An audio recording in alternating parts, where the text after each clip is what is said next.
Every couple has their ups and downs over the years, filled with various dramas. But in our case, we managed to spend 40 years without any major issues. At least, that was what I thought. I never expected to face a shocking turn of events. Suddenly, my husband George demanded a divorce. When he brought it up, George was holding a large bouquet of flowers. It was his 65th birthday, and he had just retired from his job. The bouquet, a retirement gift from his colleagues, was luxurious, with serene colors of orange, pale yellow, light blue, and white. Looking at it, I couldn't help but think, wow, that looks very expensive. Maybe it's worth a few $100s? As I was staring blankly at the bouquet, George smiled warmly and gave it to me. Jane, thanks for everything. I thought it was embarrassing. Come to think of it, George had never given me flowers before. He was the kind of person who thought that flowers were a waste of money because you couldn't eat them. And that celebrations always meant eating something more expensive than usual. When I first asked what he wanted for his birthday, he said, all-you-can-eat buffet. Moreover, he wasn't the type to give gifts to make someone happy. He had never even given me a birthday present, let alone flowers. So, it was quite surprising and delightful to see him happily giving me the flowers on his retirement day. Even though I knew he didn't buy them for me and he probably thought he didn't want flowers, it still made me happy. Stop it. George, you've worked hard too. Now, take it easy and do whatever you like. As I was nervously accepting the flowers, George said with a serious face. Thank you for doing household chores until now. I don't need you anymore, so let's get divorced. My name is Jane. My husband, George, and I were classmates in high school, and we started dating in our sophomore year. After breaking up and getting back together multiple times, we married on my 25th birthday. Our relationship was more like close friends of the opposite sex. We married because we enjoyed each other's company and felt comfortable together. We had 2 children. As my parents and in-laws eagerly took care of their grandkids, parenting was not too burdensome. We enjoyed our lives, sometimes together and sometimes with separate groups of friends. That was why we were less likely to experience the typical marriage problems that other couples faced. There was only one incident when George had an affair in his 40s, but by the time I found out, he had already split up with the woman. There was a time when I found several photos in his briefcase, showing George and the woman cozying up together. Apparently taken on a business trip. I discovered them 6 months after that business trip, and even though we were a couple who felt more like friends, it was still a shock to me. When I confronted George, he readily admitted to the affair, saying it lasted for about 2 months after the business trip. But that it was already over. He said nonchalantly, "You were incredibly busy with work at that time, Jane, often staying at a motel near your office." I felt lonely somehow and just ended up having an affair with a female subordinate who approached me. Although I was shocked to hear that and felt hurt, I didn't express myself clearly at that time. I realized I prefer you to that woman after all. She was so bothersome, always wanting jewelries or to watch romantic movies. I really came to realize that I married the right person. George's casual attitude and comments like that made me forgive him. Therefore, I didn't take any particular action. I also reflected on possibly neglecting George due to the pressures from work and decided to quit my job. As far as I knew, that was the only issue we ever had. However, it seemed George felt differently. According to him, he had felt uneasy about me since our honeymoon. I wanted a food-focused honeymoon, but you went ahead and booked the one with the sightseeing tour package. All that sightseeing we did just made me hungry, and the meals were nothing special. That was when I thought you really didn't consider me at all. I couldn't believe what I was hearing. For the past 40 years, that was what he'd been thinking. I did choose a sightseeing-focused honeymoon, but he was the one getting all excited about the tours. Also, he was the one who signed up for the night tours and left me behind in the hotel room. While I was struggling with jet lag, he went on and had fun alone. About that jet lag, if you were really looking forward to the honeymoon, you could have slept on the plane or found a way to deal with it. Jet lag is all in the mind, you know. I thought that was ridiculous. George had always been self-centered, but up until then, I didn't realize it was that bad. Seeing me speechless, George said, "Well, I suppose it would be hard for you if I told you to leave now, so I'll give you a month." Make sure to take all your stuff and be out by then, and then he just went into his study. To celebrate his retirement, I had bought an expensive wine, beef fillet and a cake from a renowned pâtissier. Setting it all up on the dining table for him. Tears started to well up as I saw it. The next day, when George was about to go out, I stopped him and asked why he was considering divorce and why he chose his retirement day to tell me that. He coldly replied, "While I was working, I needed your support with all the housework. But now that I'm retired, I don't need you anymore. I can just hire a housekeeper to replace you." After that, George barely interacted with me, didn't eat the meals I prepared, nor left any laundry. When I asked him about his meals and laundry, he said he was dining out and using laundromats. So, I've been looking into how to manage on my own. A man can live by himself just fine these days. So, to George, I was nothing more than a housekeeper while he was working. At that point, there was nothing I could do. So I decided to talk to our children first. We had a 39-year-old son and a 37-year-old daughter. Both were married and lived nearby, so I called and asked them to meet me at a cafe in our neighborhood. When I saw them, I said I was planning to divorce their father. My son immediately responded, "I figured as much." "Well, I have no problem with that, but when did you find out?" "What? When? What was he talking about?" Seeing my confused look, my son looked surprised too. "What? You didn't know? Dad's been cheating on you with a younger woman." According to our son, he saw George and a young woman walking into a hotel while he was walking through a busy downtown area for work. When he called out in surprise, George was initially flustered but then claimed, "It's just for fun, and your mother knows about it. Remember when Dad cheated with one of his coworkers when I was 20? Mom, you were so calm about it. So I thought maybe it was the same this time."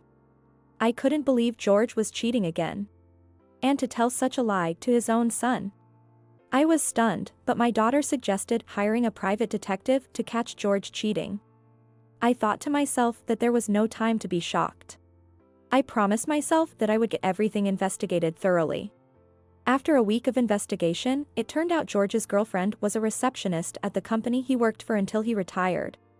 And he was giving her a monthly allowance. Listening to a recorded conversation between them at a cafe, it was revealed he was giving her about $1,000 a month. And that she was asking for more. In response, George said, "We'll get married once my wife and I are legally divorced. Then I'll be able to give you plenty of pocket money." Wow. That was why he wanted to get rid of me all of a sudden. My children suggested confronting the woman. But I wanted to shock George and his girlfriend more effectively. Desperately, I looked up on the internet to find the method that would inflict the most damage on them, and even consulted with the lawyer I knew. A few days later, I called George to the living room. "I'll agree to the divorce, but we need to settle the division of assets first." Upon hearing that, George eagerly responded as if he had been waiting for that moment. "Half of what's in each of our bank accounts should do it." Fine by me. Now, let's talk about compensation for emotional distress caused by you. I'd like to claim $50,000. What? Divorce at our age isn't uncommon, so why should I have to pay you anything? With a sneer, George nonchalantly dismissed what I said, so I showed him several photos of him caught with his girlfriend. "Do you understand now why I've been emotionally distressed?" At that, George visibly startled. "I also found out you've been giving her a monthly allowance of $1,000. You're planning a trip to celebrate 3 years of dating, aren't you? So you've been giving her $1,000 a month for 3 years. That money rightfully belongs to our marital assets. So I'll be including that in the division." There was another thing. George had been receiving his credit card statements by mail, leaving them unopened and scattered around in the house. I gathered and opened them. The discovered bills alone, including the stays at hotels in New York and purchases from popular designer brands for women, amounted to over $20,000. Which was unquestionably suspicious. That would have to be included in the calculation as well. Oh, and I found a lease agreement dated 3 years back for the apartment you rented. The investigations by the private detective I hired revealed that your girlfriend is the actual resident, but since it's in your name, I can include that rent in our shared assets. George turned pale as I laid out everything at once. I wasn't surprised at his reaction. All of this amounted to nearly $100,000. Later, it was revealed that George had about $50,000 in his bank account at that time. He thought he would only need to pay me $25,000. But the actual calculations based on around $150,000 in savings meant he had to pay me about $75,000. How much do you have in your bank account? Half of that is mine. In a desperate outburst from George, I showed him my bank statement. The balance was about $70,000. So, his share would be $35,000, meaning he'd need to pay me a net amount of $40,000. When I mentioned that the land and house were also subject to the division of assets, he protested, "This house and land are in my name. They're not communal property." Bad luck for him. Law dictates that land and houses are considered communal property regardless of whose name they're in. And let me add that I've paid for all the home repair expenses out of my own pocket. The house was second-hand.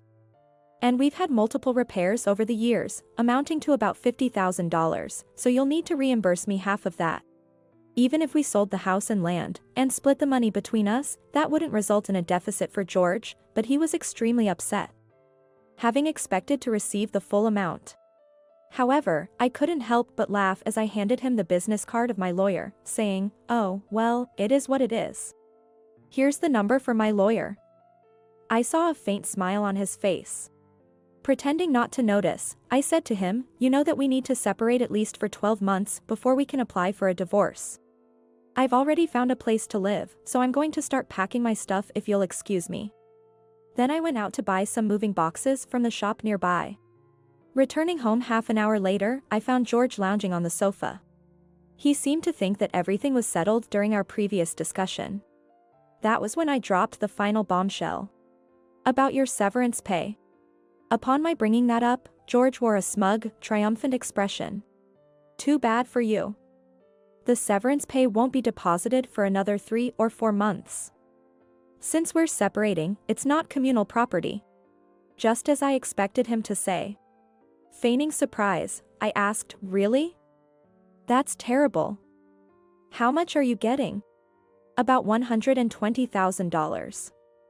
"Impressive, isn't it?" he boasted. "Well, that's pretty average for a small to medium-sized enterprise. So I'm entitled to $60,000 then."